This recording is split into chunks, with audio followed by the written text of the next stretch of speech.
tardes, noches, cuando estén viendo esta entrevista. Bienvenidos a SDP Mañana. Yo soy Liz Vilchis y hoy tenemos un invitado muy especial. Rodrigo Galván de las Heras es uno de los encuestadores más reconocidos de México, mercadólogo de formación con estudios de posgrado en investigación de mercados y comunicación.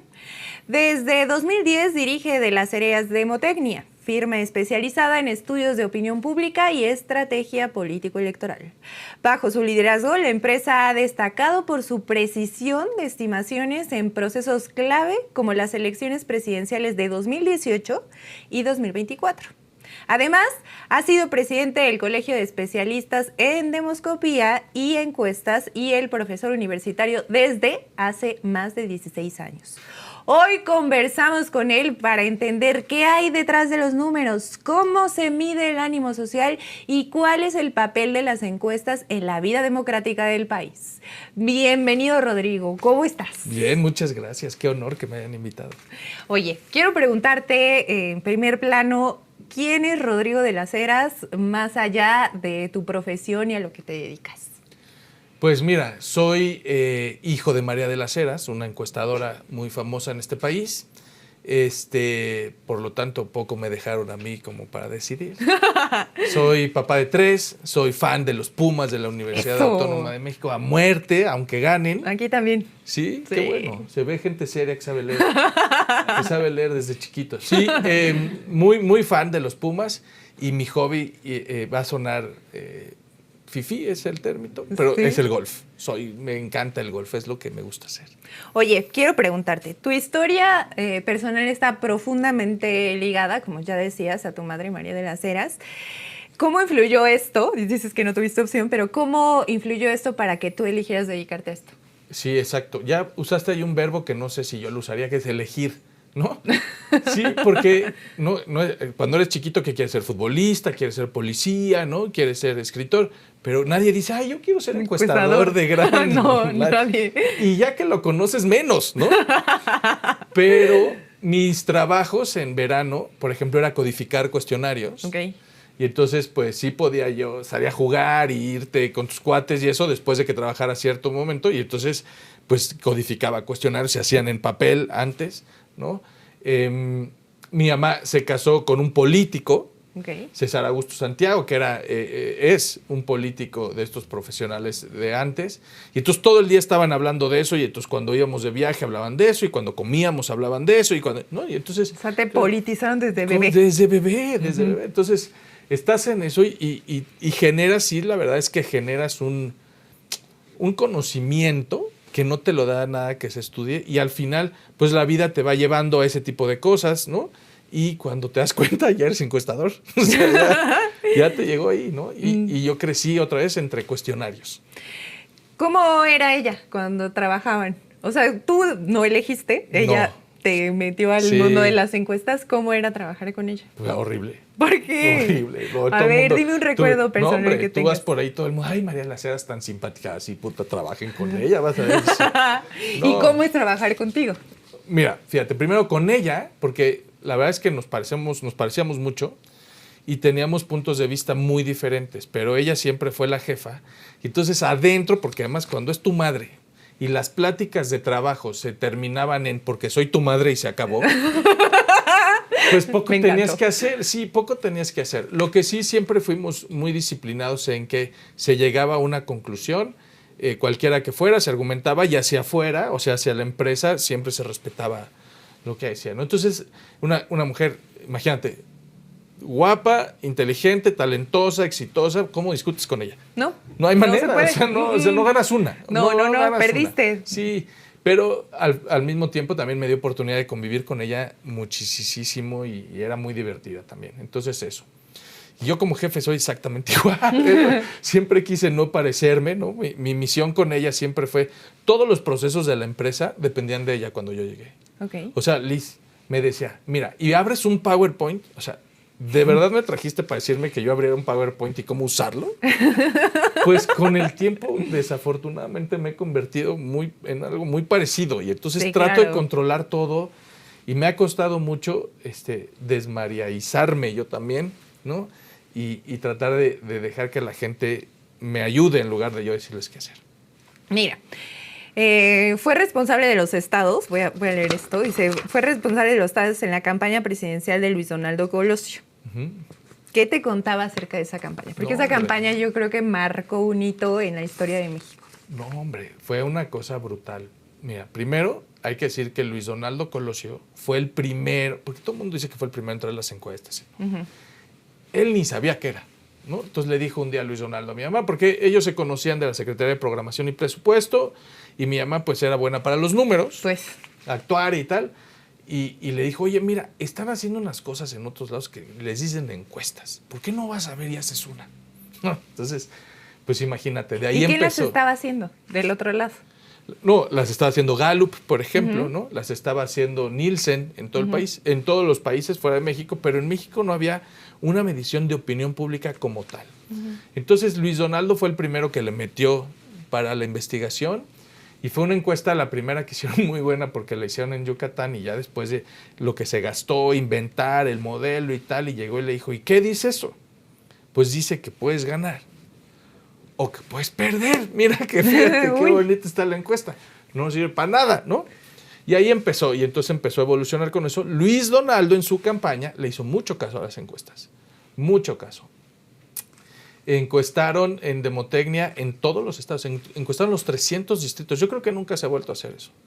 Y María de las Heras no solamente hizo eso, sino que se encargó de un búnker en donde se contrataron a los encuestadores que estaban en ese momento, a todos, se repartieron el país y toda la información iba cayendo de Demotecnia. ¿Por qué te digo eso importante? Porque el día que lo mataron, imagínate, el día que lo mataron, yo estaba en la oficina de mi madre, yo tenía 15 años, lo mataron y le hablaron y dijeron, no, le dieron un botellazo y mi madre dijo, no, ya lo mataron. Empiezan a quemar todo. Y yo a los 15 años, imagínate, ahí parado diciendo, ¿cómo empiezan a quemar todo? Pues es que no sabemos por qué lo mataron, ni quién lo mató, ni qué pasó, ni no sé qué. Y así fue. Y empezaron, a mí me llevaron a mi casa y ahí se quedaron a destruir toda la información y todas las encuestas que había en ese momento. Porque, pues, la verdad no se sabía qué iba a pasar y mejor fue horrible. Y en ese momento iba a ganar. Sí. O sea, las encuestas decían que Luis Donaldo iba a ganar. Exacto. De hecho, llegó un momento que estuvo por debajo de las encuestas de manera importante y empezó a crecer después de ese famoso discurso enfrente del Monumento a la Revolución de veo un México con hambre y con sed de justicia. Se retomó la campaña y ahí es donde viene el asesinato y todo cambia. Y entonces, claro, las encuestas, yo siempre digo, pues somos como los proctólogos de los políticos. ¿Qué? Claro, pues nosotros les conocemos absolutamente todo, ¿no? Lo medimos. Entonces hay cosas que se publican, pero hay cosas que no se publican. Claro. Entonces nosotros tenemos toda esa información, pues ahí tenía todos los análisis de proctólogo de Luis Donaldo, imagínate, ¿no? Oye, quiero preguntarte algo personal. Claro. ¿Cuál era la relación de tu madre con Federico Arreola? Porque él también trabajó en la campaña de Luis Donaldo. Eran divertísimos. Un par de locos que juntos, mira, divertísimos. ¿Cómo se peleaban? Era una cosa que de verdad morías de la risa. Federico era muy cercano a Colosio.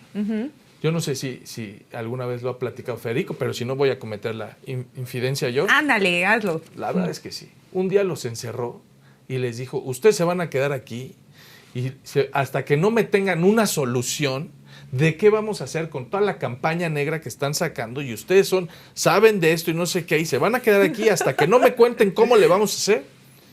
Y entonces que salieron como 8 horas después. Regresó y ¿qué? No sabemos. Te lo juro, no sabemos.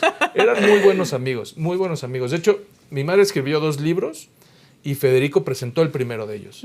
Eran muy buenos amigos, muy divertidos, muy divertidos. Mira, vamos a entrar en materia. Venga. En el año 2000 fueron pocas las encuestadoras que participaron con Fox. Sí.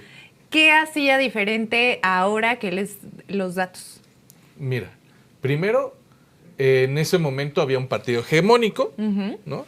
En donde ese partido hegemónico contrataba al 98% de las encuestadoras de este país. Claro. Y entonces salir de ese esquema, hoy no.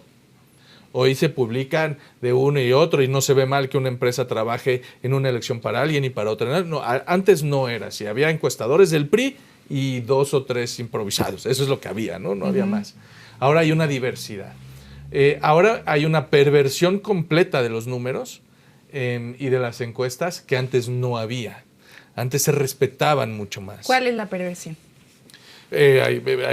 Moverle a los números, sin duda. Hoy hay millones de casas encuestadoras que nacen y mueren cada elección y con el hecho de moverle a los números y publicar que un aspirante es mucho más conocido que otro, o que un partido ya alcanzó al otro, o que ya se acabó la elección, ¿no? Ese tipo de cosas, sumadas a los errores propios de cualquier industria, pues hacen que hoy exista una perversión real de las encuestas en México, real. ¿Se hace trampa para generar una percepción?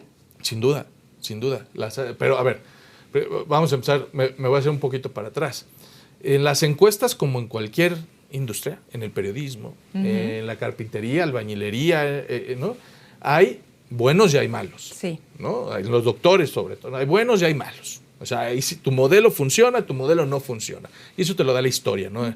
Al paciente que se le han muerto 50, pues, ¿no? No vas a ir con ese doctor, ¿no? No. Bueno, o sea, bueno. Y luego hay honestos y hay deshonestos. Como en cualquier industria. Como en cualquiera, ¿no? Acá igual. ¿Cuál es la diferencia? Que hoy en México, de un rato para acá, en México las elecciones se definen con base en quién va a ganar. Ok. ¿No? Los mexicanos casi no nos gusta votar por quien va a perder. Claro. En los Pumas hacemos ciertas excepciones a veces, Claro. ¿no? Pero en México no nos gusta votar por quien va a perder. Entonces, la percepción de triunfo marca esas diferencias. Tú puedes ver las diferencias entre la elección del presidente López Obrador a la de la presidenta Claudia Sheinbaum, y ella sacó 5 millones de votos más, que son exactamente el número de puntos que creció en percepción de triunfo. Entonces, quien va a ganar la elección, o quien la gente cree que va a ganar la elección, Es por la que votan. es por la que votan. Entonces, ¿quién le dice a la gente quién va a ganar? Pues las encuestas. Y entonces se prestan, ¿no?, una serie de gamberros y rufianes a inventar números y nos meten a todos en las encuestas. Ay, a mí se me viene a la mente una que no lo voy a decir. ¿Por qué? Por respeto a ti. Pero, bueno, dos. Que vienen. Qué pocas. Massive Caller Sí. y México Evalúa. México elige. México elige, No, perdón. hombre, a ver, vamos a suponer que no fueran deshonestos. No, sí son. Perdón. Vamos a suponer Perdón, que no, Rodrigo, que pero no sí fueran son. deshonestos. Pues son malazos, porque mira que decir que iba a ganar Xochitl, lo que estaba empatada la elección. Yo prefiero que sean malos, no deshonestos, pues por lo menos tienen pretexto, pero si no lo son, pues entonces son malazos que se dediquen a otra cosa. Claro. ¿No? Y desafortunadamente esas dos casas encuestadoras estaban contratadas por la campaña de Xochitl y entonces se presta a que uno piense mal. El INE ahora hace una serie de cosas que te permiten medio saber quién está haciendo o no bien las cosas, ¿no? Oye, tu nivel de precisión está cañón. Gracias. Desde tiempos inmemoriales, pero vamos a las últimas tres. Sí. Enrique Peña Nieto, Sí, Andrés Manuel López Obrador Sí. y Claudia Sheinbaum. sí. Fíjate que te voy a contar 3 historias buenazas de las 3 campañas. Perfecto, Te me van a encanta. gustar. La primera, de Enrique Peña Nieto, digamos que fue, ya ves el cuadro ese donde se pasan el poder, ¿no? Porque fue la última encuesta que entregó mi madre. Entonces, ella ya estaba en el hospital, estábamos trabajando para Uno TV, era el medio que nos había contratado, y ella entró al hospital el día que tenía que presentar la última encuesta, y me dijo, ve tú. Y yo, ¿cómo voy a ir? O sea, ¿no? Pues ve tú, y fui, y presenté la última encuesta. Ella se murió un mes después de la elección, o sea, sí alcanzó a ver que se murió como la número 1, porque fue la encuesta número 1, la más precisa de todas en esa elección, y no sé, tenía como 3 meses de que se había muerto y yo tenía su teléfono, y seguían llegando mensajes de felicitación por su encuesta. Sí, no, increíble. Un homenaje. Sí, bien. haz de cuenta que se retiró como la número 1, ¿no? Entonces, para mí fue en contraste esa elección, porque fuimos la mejor casa encuestadora, que nos había costado mucho porque nuestro modelo había fallado en el 2010 y recuperarnos nos costó muchísimo. Fuimos la única casa encuestadora que había sido históricamente el PRI, pero que el PRI nunca contrató porque estaban peleados con nosotros. y una serie de cosas, ¿no? Entonces, fue y mi lanzamiento, digamos, al mundo, ¿no? Ese fue tu solito. Sí, y luego viene la del presidente López Obrador, en donde es la primera que me toca a mí solo. Entonces, hasta antes del 2018 yo era el hijo de María. Claro.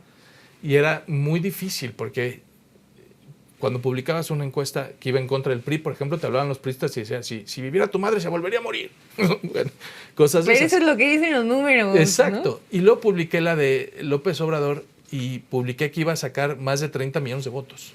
Ajá. Y la gente me veía, ¿qué? Estás loco, hombre. Nunca nadie ha sacado más de 20. ¿Cómo va a sacar más de 30? Y lo sacó. Y yo creo que en esa elección dejé de ser el hijo de María. Claro. Ahí, yo creo que fue esa. ¿Y cómo le hiciste? O sea, porque fue una... O sea, el expresidente López Obrador venía de 3 campañas, Sí, ¿no? sí. En la que, pues, digamos, en la primera, voy a decirlo como lo pienso, la robaron, Sí, la segunda la compraron y la tercera la ganó. sí. Pero la ganó arrasando. Ujú. O sea, pero también fue una, digamos, en contraste de la comunicación, Sí. seguían con una campaña negra absoluta en contra del que se volvió presidente en ese momento, el candidato Sí. López Obrador. Y entonces, ¿cómo contrastaba lo que uno escuchaba en el aire de lo que se veía en la calle, que era, pues, tu chamba? Básicamente, ver que Sí. iban a votar por López Obrador. Mira, y añado a lo que estás diciendo. ¿Te acuerdas que cuando acabó la campaña de Peña, todo el mundo se quedó con que si hubiera durado un mes más la ganaba López Obrador? Sí. Ahí empezó la percepción de triunfo de la que te estaba hablando. Y O sea, un mes después de la elección de Peña Nieto. Yo creo que la percepción empezó en la Ibero, la percepción de triunfo. Y ahí empezaron a cambiar las cosas, pero vino la elección y se redujo la distancia considerablemente, ¿no? A 7 puntos. Pero luego ahí empezó, me parece a mí que ahí empezó el camino a que la percepción de triunfo ya la empezaba a tener Andrés Manuel. ¿Por qué? Porque la mayoría de las encuestas, no sé por qué, traían diferencias de 15, 11, 12, 14 puntos. Nosotros publicamos 7. Entonces la percepción de la gente es que era mucha la diferencia y cuando vino la elección resulta que fue bien poquita. Sí. Entonces la gente dijo, no, pues este sí puede ganar. Y entonces la percepción de triunfo empezó a cambiar, y a cambiar, y a cambiar. Y durante esos 6 años vino la elección, en el 2015, la elección de la Ciudad de México, donde nació Morena, y arrasó. Y cuando arrasó Morena en la Ciudad de México, la percepción de triunfo fue... Sí, es una caja de resonancia en la Ciudad de México. Eso fue lo que empezó a pasar.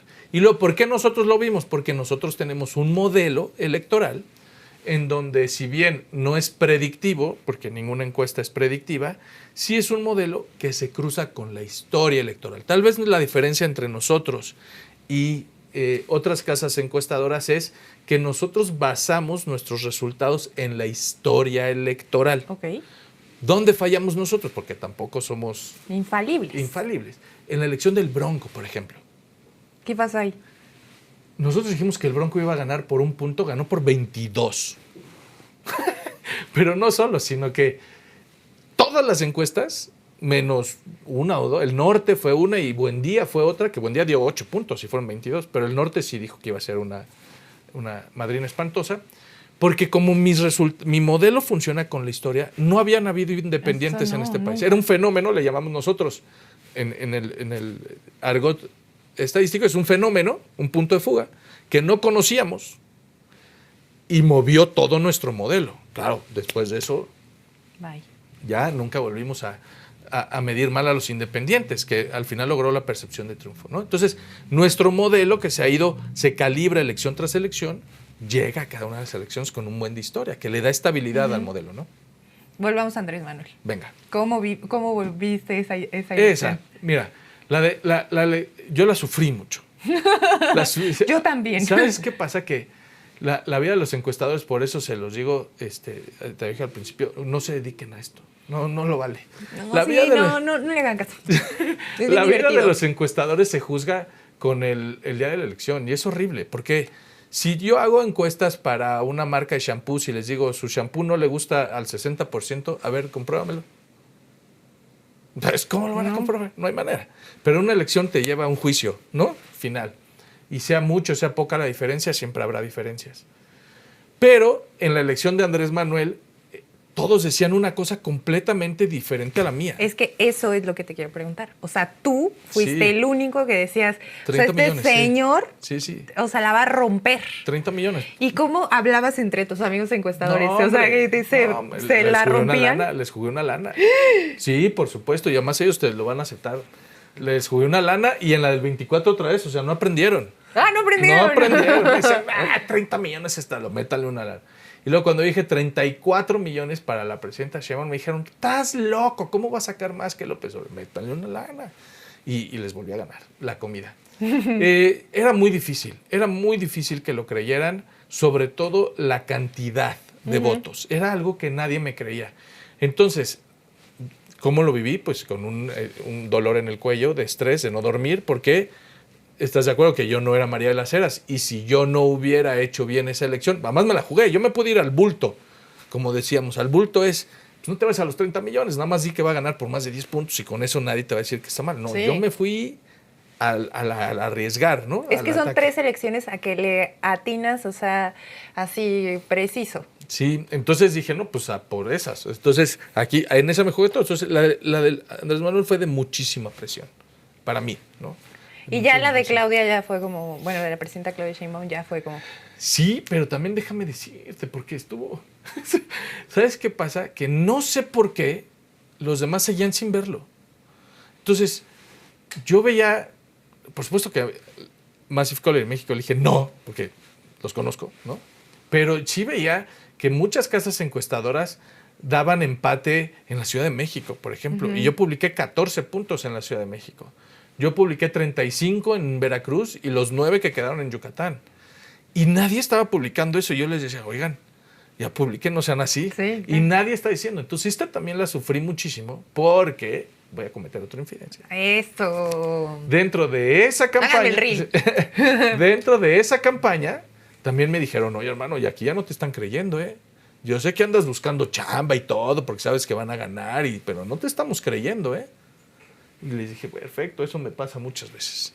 Y ni modo. Y ni modo. ¿Y qué pasó? Arrasó todo el país. Sí, y la verdad es que sí funcionó y recibí mensajes muy bonitos de quien los tenía que recibir al día siguiente diciendo qué bueno que el que no falló fuiste tú. Bueno, ahora yo me voy a poner personal. Venga, o sea, sí. con esto último que acabas de decir. Sí. O sea, después de lamentable fallecimiento de tu mamá, Sí, tienes 2 elecciones, que eres exacto. O sea, emocionalmente te pega, o sea, decir, Sí, mucho. claro, Por o sea, supuesto. porque eres heredero de un, o sea, digamos, de un prestigio, Sin duda. honor y de un buen trabajo. Entonces, pues o sea, cuando te volviste Rodrigo, tenías que demostrar que estabas a la altura de todo esto, ¿no? sí, mira, era súper difícil porque es como si te heredaran un Ferrari. Pero a ver, no choques el Ferrari, ¿no? Uy, no. Pero tú no eres piloto. Entonces, sí estuvo difícil, la verdad. Fue hasta una decisión de vida, de si quería hacerlo o no quería hacerlo, ¿no? Pero dices que no tuviste No tuve opción. opción. O sea, ya cuando estaba ahí, porque cuando él se murió, pues se murió tu madre, pero se murió la jefa, pero se murió la imagen de la empresa, Claro. se murió la que vendía, ¿no? Y entonces, pues o sea, la primera decisión era, ¿seguimos o no? La verdad es que el trabajo no me dejó frenar y seguía teniendo mucho trabajo y no frené, sino a lo mejor decido otra cosa. Pero por supuesto que en esas 2 elecciones la satisfacción personal es brutal. Yo, déjame decirte que una de las cosas más emotivas tal vez en la de la presidenta Claudia Sheinbaum es que mucha gente, como nunca antes, después de una elección, me llamó. O sea, fue algo como que la de López Obrador se enteró el círculo rojo, ¿no? Los expertos, los medios, ¿no? Pero en esta como que se enteró muchísima más gente. Y no sé si te pasa a ti, pero yo siento que la de Claudia Sheinbaum estuvo el país muy polarizado. Y muy atento a todo lo que pasaba. Todo. Y entonces las comidas ya eran una pesadilla. Acababan en, no, yo ya me voy, que no sé qué, y fifís, y chairos, y bueno, yo de veras siempre pongo el mismo ejemplo, ya no lo voy a poner porque ya me regañan, pero voy a decir reales, ¿no?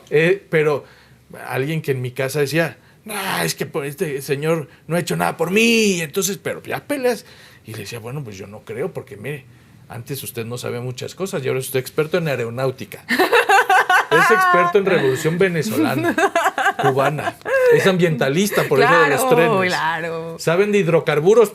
No, de Fuerza Aérea, del Ejército, uy. No, Seguridad Nacional. De los pernos con que se construyen las refinerías saben de todo, ¿no? Saben de balastro. Entonces, esa la viví muy, muy fuerte porque todos los que estaban en contra, ¿no? Ese 30% que estuvo en contra de Claudia Sheinbaum, que además muchos de ellos se mueven en el círculo en el que uno se mueve, pues recibí llamadas de ellos de reconocimiento después de la elección. Y eso, la verdad, fue una satisfacción súper emotiva, la verdad, de estas que sí te alimentan el ego, ¿no? Claro. Y la verdad, necesario. Sí, lo mínimo. O sea, ya, mínimo. Oye, mira, aunando lo que tú dices sobre esta cosa donde uno pertenece a un círculo social, sí. ¿no? O sea, históricamente. Yo soy antropóloga, entonces ahí te va. Tú es lo contrario. Entonces, con lo que tú estás diciendo, o sea, justo yo estoy escuchando lo que me están diciendo la gente que es igual a mí. Correcto. Pero si yo volteo y veo que al frente de mi colonia hay, por ejemplo, yo vivo en la Roma, y en la Roma conviven todas las clases sociales. Sí. Todas, o sea, y la gentrificación y todo. Y entonces, si yo camino una calle, veo a una mamá que tiene un puesto ambulante que va a recoger a sus hijos a la escuela. Sí. Y a ella le llega el programa social. Uh-huh. Y camino un poco más y veo unos departamentos que cuestan 40,000 pesos al mes. Sí. Y esa gente puede o no, y nos saludamos, ¿no? Correcto. Y así, o sea, todo se ve así. Pero si yo le pregunto a la señora que renta un departamento de 40,000 pesos, seguramente me dirá, López Obrador y la presidenta Claudia Sheinbaum no hizo nada por mí. Exacto.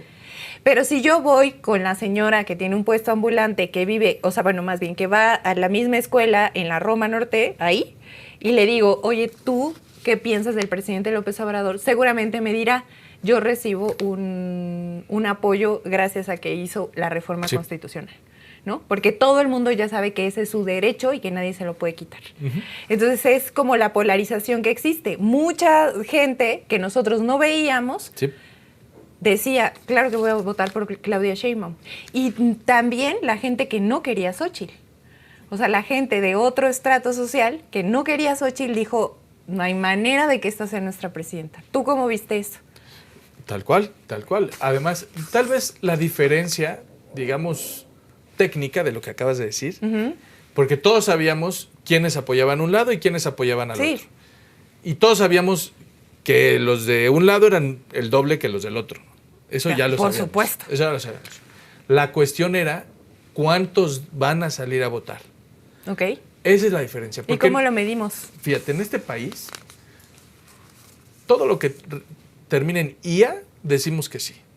¿Usted dejaría de fumar? Sí. ¿Usted haría ejercicio? Sí. ¿Usted dejaría de beber? Sí. Y luego no hacemos nada. Pero cada que te dicen en IA, tú dices que sí. Claro que sí. ¿No? ¿Usted votaría? Y te dicen que sí. Y a la hora de salir, peinarte, ver a dónde tienes que ir a votar, hacer una cola como las que fueron ese día de la elección, ¿no? Y quedarte ahí 2 horas y votar, la convicción debe ser mucha. Entonces, si tú me preguntas mi modelo y otros, ¿en dónde está la diferencia? En eso, en que nosotros sabemos, según la historia, medir la gente de la que te dice que va a votar por alguien, cuántos de ellos sí realmente van a llegar a votar. Uh-huh. ¿Ok? Entonces, yo veía lo que tú estabas viendo, pero además yo iba viendo en la percepción de triunfo y en la probabilidad de ir a votar, cómo los de acá iban pa. Yo decía, es que esto, mira, se hicieron las encuestas estas en los estados, uh-huh. ¿no? Unas más famosas que otras, ¿no? ¿Qué es lo que ocurre en esas? Sin saberlo y sin importar quién las ganó. No importa quién las ganó. Pero que la gente haya creído que tuvo que ver en quién quedó, aumentó todavía más la percepción de triunfo. ¿Sí me explico? Sí, sí. Entonces, claro, ganó el más popular, dijeron en unos casos. Entonces, eso le dio y le sumó a la percepción de triunfo. Y yo veía Y yo veía, y decía, bueno, ¿y esto? Pues esto va a ser otro fenómeno. Y 34 millones. 2021. Sí. Te voy a hacer una pregunta. 2021 decían que la participación ciudadana, no, sí fue 2000, sí, que la participación ciudadana iba a ser poca. Uh-huh. Era una intermedia. Uh-huh. El país estaba, o sea, digamos, feliz, pero había una parte muy enojada. Uh-huh. Ahí es donde se pierde la mayoría de la Cámara. Sí. ¿Hubo más participación en las intermedias del 21 que en otras? No. En otras intermedias no. No. ¿Qué fue lo que pasó? Me parece a mí que Morena vivió por primera vez la diferencia entre ser borracho y ser cantinero. Es la verdad. Porque cuando Morena ganó en el 2015 las alcaldías de la Ciudad de México, sí, lo echó todo, y se metió. Cuando llegamos al 21, las alcaldías, que te recordarás se perdieron la mitad, sí. Me parece que no se entendió ese tipo de guerra y Morena creyó que seguía jugando una sola guerra nacional, basado todo en una sola figura, que era Andrés Manuel, y luego en la ciudad, por el caso de la ciudad, de Claudia Sheinbaum, y que por ellos iba a ocurrir el mismo fenómeno del 2018, o sea, que iba a continuar, pero realmente eran guerras más chiquitas. Había 300 guerras. En la ciudad había 16 guerritas que eran distintas unas de otras. ¿Por qué le digo lo de borracho y cantinero? Porque también en la ciudad, es la primera vez en la Ciudad de México, porque empezó en el 2015, que Morena tuvo que elegir candidatos dentro de Morena. Sí. Antes no, antes era al revés. A ver, ¿quién sobró por acá? ¿Quién quiere? ¿Quién se rifa? Porque a ver, ¿quién va a querer a Benito Juárez, no? Sí, claro. ¿Quién se rifa? ¿Quién parece medio fresa? Tú vas, hermano, ¿no? Ahora no. Ahora ya Morena, como partido, ya tenía 2, 3 opciones y los procesos internos siempre duelen. Y era el primero que le tocó, ¿no? Vamos a ver si para el 27 lo aprendieron o no lo aprendieron, porque otra vez hay 17 estados, hay 300 distritos, ¿no? ¿Y tú cómo lo ves? ¿Te aprendimos o no aprendieron o no aprendieron? Yo me parece que sí, me parece que tú ves las decisiones que está tomando la presidenta, independientemente de la gobernanza, afectan lo electoral, ¿no? Uh-huh. Y entonces yo veo que sí se están haciendo cosas que se deben hacer, ¿no? ¿Tú crees que las encuestas sirven para el quehacer político, para que se haga una buena política pública? Hijo, esa es una extraordinaria pregunta y no les va a gustar a los que están hoy, pero lo voy a decir. A ver. Las encuestas no sirven para gobernar. Ok. Las encuestas es medir la opinión pública para posibles reacciones a políticas públicas. Pero no sirven. Bueno, el primer gobernante que hizo encuestas en el mundo se llamaba Poncio Pilatos, que salió a su palacio y les dijo, ¿a quién me echo opinión pública? Voy a hacer una encuesta de aspirantes. ¿A quién me echo? ¿A Jesús o a Barrabás? Y hasta hoy se arrepiente de haberle hecho caso a las encuestas. Claro. Sí, la opinión pública no sabe de políticas públicas. Por eso escogemos a nuestros gobernantes y ellos toman decisiones. No, nosotros no podemos ir decidiendo. Qué democrático eres, Rodrigo. Bueno, qué bárbaro. No podemos ir decidiendo conforme a la gente, porque la gente no sabe de aeronáutica, por ejemplo, ¿no? Hay expertos. Entonces, pero sí sirven las encuestas, sí sirven para ir midiendo, ¿no? Posibles reacciones. Si yo tengo 3 pesos, ¿en qué prefiere la gente que yo los gaste? ¿No? Entre esta y esta y esta, ¿no? Ese tipo de cuestiones. Porque gobernar es impopular. Claro. Por definición. Tú tienes que tomar... Elegir entre inconvenientes. Claro. Yo siempre pongo el ejemplo que es como si tus papás te hubieran dejado hacer siempre lo que... ¿Y quieres que vayamos acá o quieres que vayamos allá? ¿No? Allá, vamos para allá. ¿Y quieres que haga? Pues no siempre vas a tener... Como niño no estás preparado para tomar ciertas decisiones. En la democracia pasa un poco lo mismo y en la gobernanza igual. Hay veces que te tienen que llamar la atención y poner límites y eso no es popular y tus papás... digamos, en ese momento no los quieres, y con el tiempo lo aprendes y los vuelves a querer, ¿no? ¿Qué diferencia hay entre popularidad y aceptación de un gobierno? Ninguna. ¿Ninguna? Ninguna. Porque esa aceptación, esa aprobación va de la mano de la popularidad.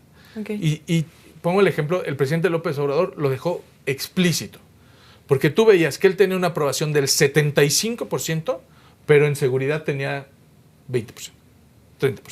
Es decir, él y la popularidad de su gobierno estaban altísimos, pero cuando evaluabas temas específicos de su gobierno no estaban tan bien, ¿no? Entonces, esas diferencias te hacen ver que la aprobación del gobierno iba mucho más en función de la popularidad del personaje que del trabajo. Por eso, a mí esta onda de que todos estemos preocupados de ¿y cuánto tiene? Y vas en la calle y te preguntan, ¿es cierto que ya bajó o no ha bajado? Y yo digo, ¿qué les importa? Sí, ahorita no nos sirve eso, al contrario. Pero para mí, como se debe medir un gobierno, es bien fácil. Es, a ti te está trayendo, ¿tú estás mejor o estás peor? Yo estoy mejor. Ya está. No relacionar los resultados de gobierno con cómo te cae una persona o si es del partido que te gusta o no te gusta, ¿no? Entonces, para mí, yo hago preguntas como, ¿tú crees que este es un gobierno que funciona o no es un gobierno que funciona? ¿No? ¿Tú volverías a votar por ellos o no volverías a votar por ellos? ¿A ti te ha ido mejor o te ha ido peor desde que gobierna esta persona? Y así es como yo mido, y con base en eso se los acercas a los gobernantes y les dices, hermano, por acá hay que cambiar porque no te está yendo bien, ¿no?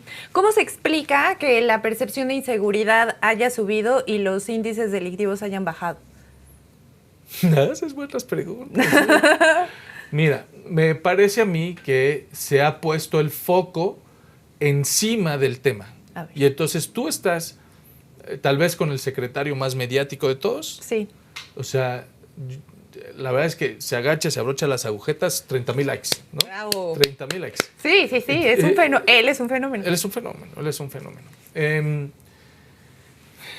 Y luego la presidenta tiene un día específico para hablar del tema. Sí. Y luego la presidenta en estas mañaneras en donde cualquiera le pregunta cualquier cosa, le sacan ese tema. Cualquier cosa, buena o mala. Le sacan ahí el tema y luego te explotan 2 o 3 cositas. ¿Qué es lo que parece? Que nosotros mismos vemos en los medios todo el tiempo el tema de seguridad. Todo el tiempo. Todo el tiempo. Entonces, cuando tú estás así, ¿sabes qué creo que podríamos ganar a nivel mundial? Un mundial de apodo para delincuentes. O sea, a ver, ni los rusos, ni tú, nada, no hay manera. El Botox, el Limones, el Tolín, el Mencho, el Cachetes, el N, el Gordo. No hay manera que nos ganen en eso. Un récord Guinness. Por segundos. ¡Pa! Entonces uno está viendo eso en los medios y dices, puta, pues ¿cuántos son? Yo me había quedado... No me estoy riendo. Yo me había quedado con el Chapo y el Mayo. No, puta, ahorita ya Limones, el Botox, ¿no? Entonces, ¿qué pasa? Que esta percepción de, en realidad se están entregando resultados, pero entregar resultados en ese tema se convierte también en volver a poner la demanda en la mente del consumidor. Sí. Eso es. Si fuera mercadotecnia, digamos, están poniendo la principal demanda en la mente del consumidor todo el tiempo. Además de ser un tema que no se va a resolver nunca. No. Nunca al 100%. No es como tal vez el no circula resolvió el problema de contaminación. No, acá no, porque acá se te pierde la cartera en el metro y lo primero que vas a decir es me la robaron. Es un monstruo de 1000 cabezas. Si tú estás todo el tiempo poniendo la lupa, evidentemente le estás diciendo a la gente cuál es el principal problema, ¿no? ¿Y cómo ves, ahora hablando del fenómeno, cómo ves el panorama para el 2027? Fíjate, va a depender, ahora que está lo de la reforma, va a depender los aliados, va a depender, pero no por un asunto del número de votos, porque me parece que lo que está en juego es la percepción de triunfo otra vez de la que yo vengo hablando, ¿no?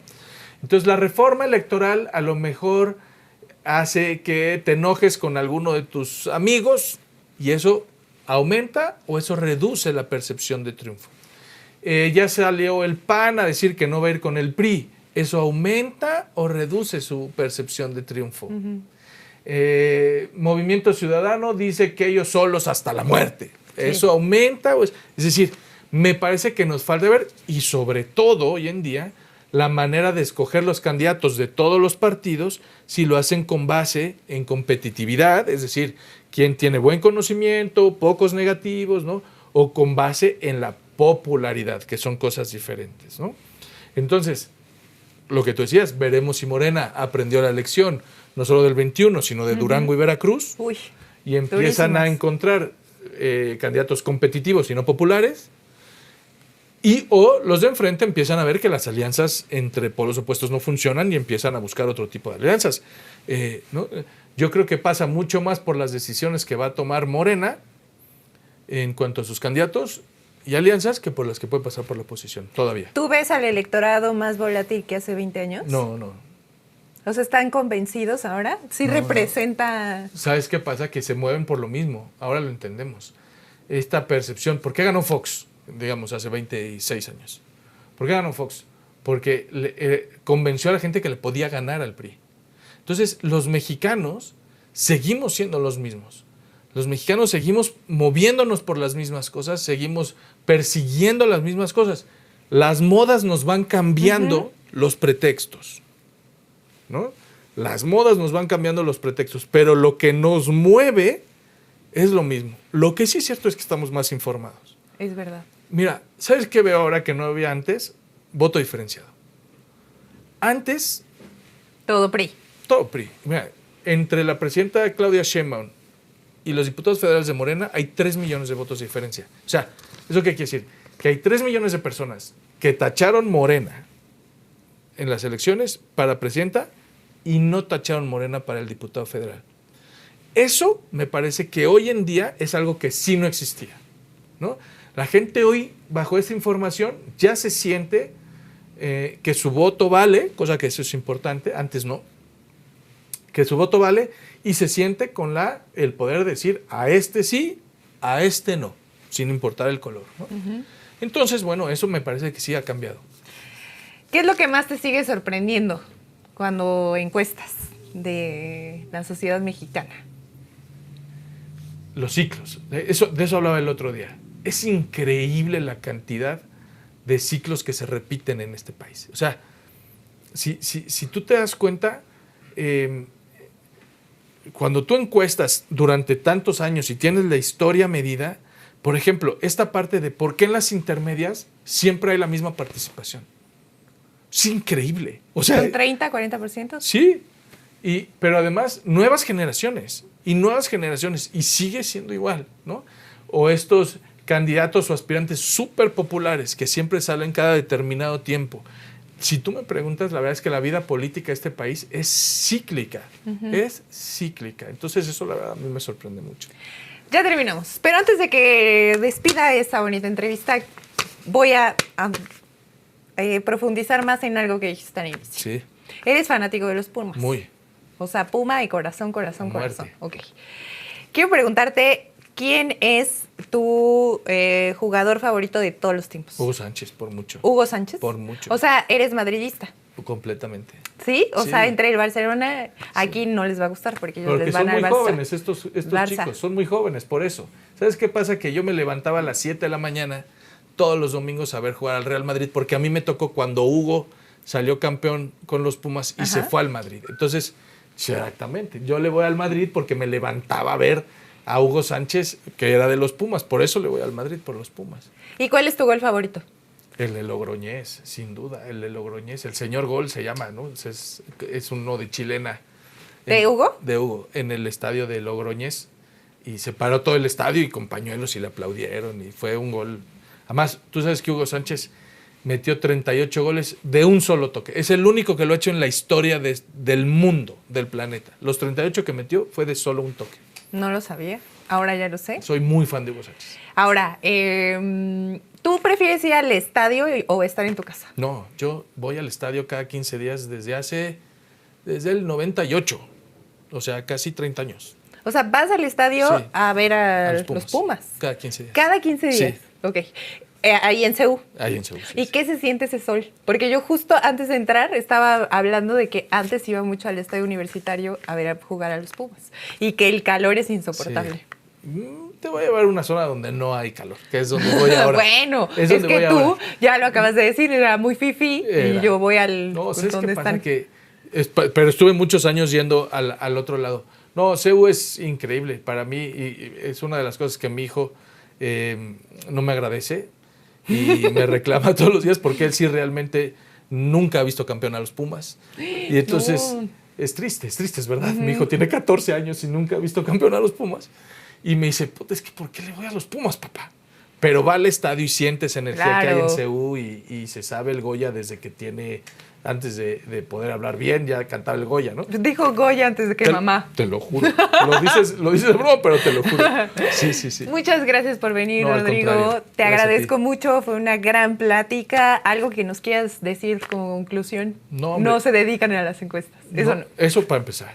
Y segundo, los medios cobran un papel súper relevante en esto de las encuestas, porque justo son los medios los que nos meten a todas las encuestas en la misma canasta. Entonces hablan de las encuestas. Y yo creo que no se vale hablar de las encuestas, así como no se habla de los doctores y no se habla de los periodistas. Entonces, estaría bien que nos pusiéramos de acuerdo los medios y los encuestadores en qué ver y qué no ver de una encuesta, para saber ustedes también qué encuestas presentarle a la gente y qué encuestas no presentarle a la gente. Con este regaño nos despedimos de CDP Mañana. Gracias por ver esta entrevista. No se olviden suscribirse, comentar y compartir este video. Nos vemos después con el corazón por delante. ¡Adiós!